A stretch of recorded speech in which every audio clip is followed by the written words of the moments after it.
I'm Jerry from Landscapes of Freedom, which was an organisation that was set up over a year ago, based in Sussex. And we did a bit large mass trespass last July, not this July, July 21, which was on the Downs, around the issue of the Brighton Downs estate. And this time we've taken up this hugely important issue of proposals for a major urban development in the ancient forest of Worth, which is the largest area of ancient woodland in the middle of the Wealden Vale, and is right next door to Crawley, on the southeast side of Crawley, and not far from Gatwick and South London. And it's an absolutely wonderful place.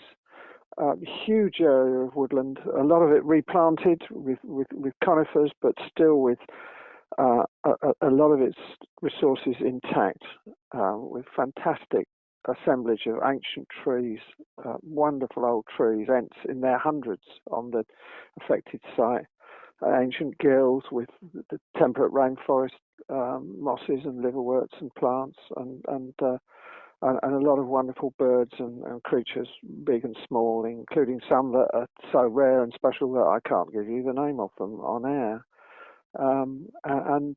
It's got nightjar and woodcock and goshawk and lesser spotted woodpecker and redstart and all sorts of birds which would set the juices of every ornithologist pumping. So it's a lovely place, and at the heart of Worth Forest is an area called Oldhouse Warren, which is an old.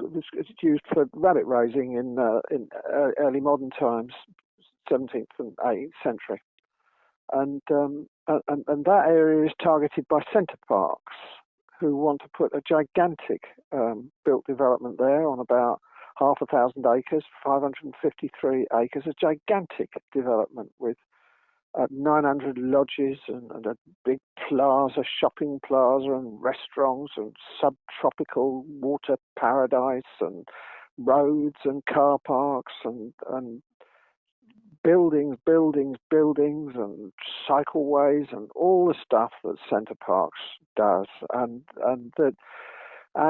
this would rip the heart out of Worth Forest. There's no other way of describing it, really. It would just rip the heart out of the integrity of Worth Forest. I mean, what I will say is that Worth Forest is already a damaged place. It's management by the many private landowners who own chunks of it has been appalling over the last 200 years. Just absolutely ecocidal, really. But with a large part of the area we're talking about used to be an SSSI, and most of it, over half, was dedesignated, and the adjacent SSSI was completely 100% dedesignated back in the 1980s because the landowners had so brutally destroyed its features, its ancient features, which had made it designated as a nationally important nature site. But there's still a fantastic amount there, and we want to fight this development tooth and nail. But the problem we've got is that the majority of this site, over 50%, the heart of this site, all the centre and north of the site, has no public access, and people in Crawley and adjacent villages don't know it. Period. They just don't know it. So, for instance, when we first convened a committee to protect Oldhouse Warren to fight the proposal, the great majority of members of the committee, these are people who passionately care about the countryside and are prepared to put time and energy into saving it, the great majority of the committee had never been in the forest. The most they'd been at was on the bridle path that passed across the southern part. I mean, so how much has the landowner excluded people? I mean, is it easy to sort of most woodlands? If you really want to get in there, you can.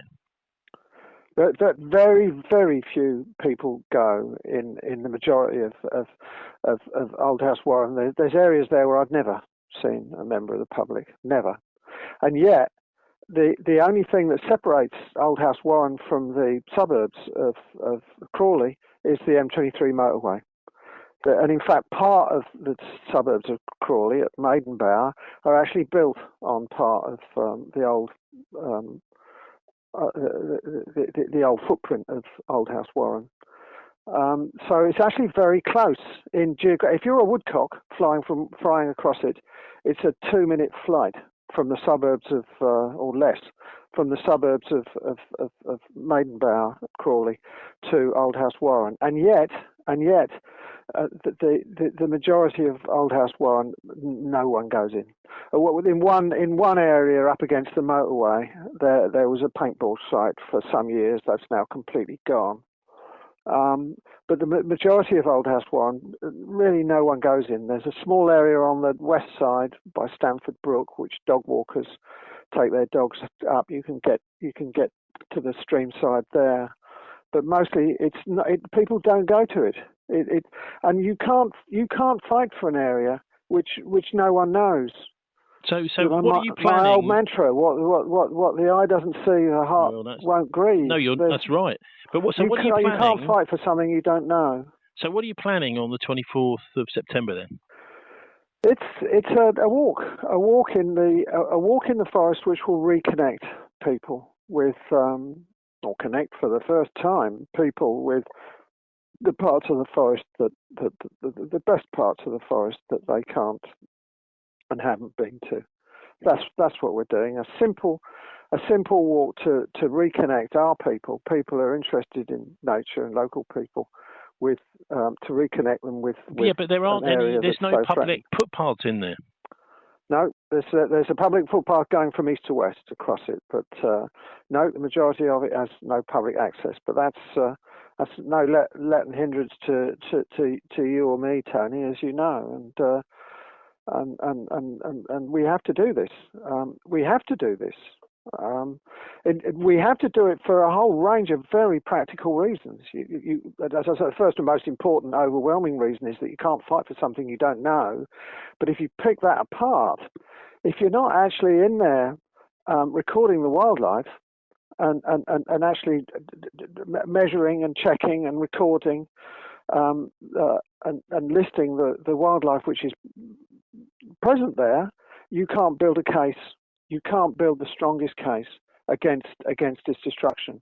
If the only people who are allowed there are the developers people and the landowners people, the evidence will never be created, which will never be put in the public realm, which would enable us to properly, robustly defend this resource. You simply cannot protect a place that you can't know. You're not able to know. How would that be possible? I mean, you could resort to defending it on the basis of its formal designations. The majority of it is registered ancient woodland. It's all in the high weald, what's called AONB, Area of Outstanding Natural Beauty, which is a planning designation which is meant to have the same force in law as a national park. So, formally speaking, on grounds of law, no proposal should ever have been made for this site. It's plain as the nose on my face that no proposal should be made. It's residential woodland, and there's a whole disposition that no development should be allowed in ancient woodland except for the most exceptional reasons. And it's in an AONB, which is meant to be protected like a national park. But I know that this won't cut the mustard. Center Parcs are a huge international, highly capitalized business with friends in very high places. I think a couple of their directors were in the government ministers in the last Tory administration, Boris's administration. We can't rely simply on appealing to the protected value of the formal designations which Oldhouse Well, I mean, Warren it sounds like has. it's been closed for quite a while. Centre Parcs would argue, well, actually, we're opening up for tens of thousands of visitors. That's right. No doubt they will. No doubt they will. That no doubt their reputation is that they'll attempt to subvert the arguments which the protectors of nature and the protectors of the public interest will do, but they can say it all they want in a place which depends on its the seamless integrity of its wildlife depends on the seamless integrity of a very large stretch of ancient woodland and all the ecosystems that are contained within that. Different kinds of woodland, open spaces, heathy areas, marshy areas, boggy areas, hills, gills, dry areas, wet areas, north facing, so different aspects, different species, trees dominating, all these different characters. If you can't protect the integrity of that large ecosystem, a lot of the key functional members of that ecosystem will simply disappear. It's one thing for Center Parcs to say, well, people will have grey squirrels on their breakfast table, or be able to cycle around and see deer in the distance, or they can go to shell out their money to for their kids to have falcons and hawks perching on their wrists. But this is using nature like wallpaper.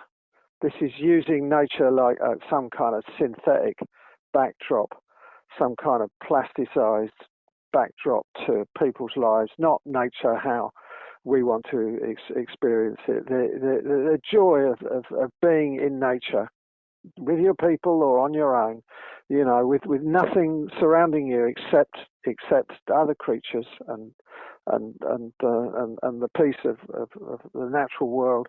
It can't be conserved within a gigantic urban development like that. No way. The two are just not comparable. And anyone who goes to Center Parcs has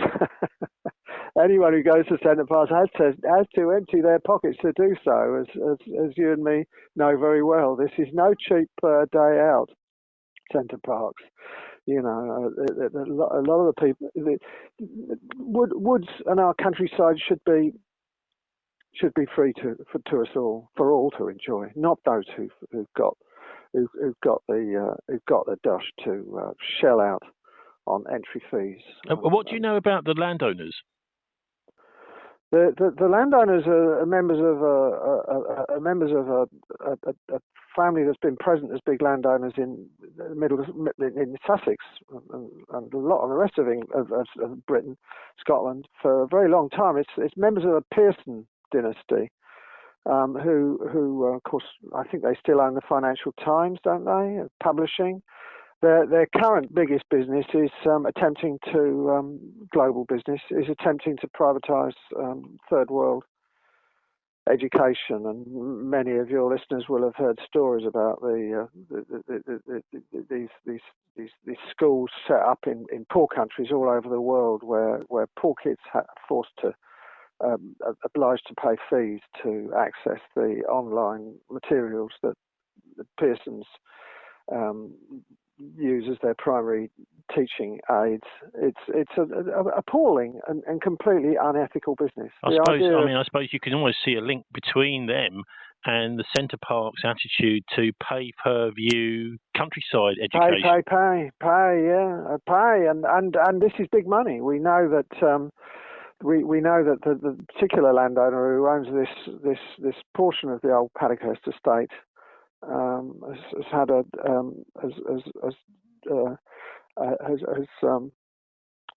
sold an option for gained over 400 grand, around 440 grand or something like that, for an option to buy to Center Parcs. So even before a planning application has gone in, the landowner is nearly £500,000 better off. Okay. The Center Parcs are talking about very, very big sums of money. I can't remember off the top of my 250 million, 350, between 200 and 350 million quid on this development. This is gigantic sources of capital being leveraged to deprive us of a resource which we should be freeing, we should be enjoying for free, in the same way that the people of East London can enjoy Epping Forest. So what are you asking people to do on the 24th, on the Saturday morning? Come along and enjoy themselves. Come along and enjoy themselves, and spend some time in nature with us. So where will you be meeting? We're meeting at Balcombe Station, which is a station on the London Brighton line railway, from 9:30 onwards, and between then and 11 o'clock. People will be ferried up to. We've got a car ferry and whatnot to take people up to where the Mass Trespass will take place. So it's 9:30 to 10:30 at Balcombe Station, and we'll take you up to the area we're going to walk in. Okay, Jake from Landscapes for Freedom, thanks very much for joining us.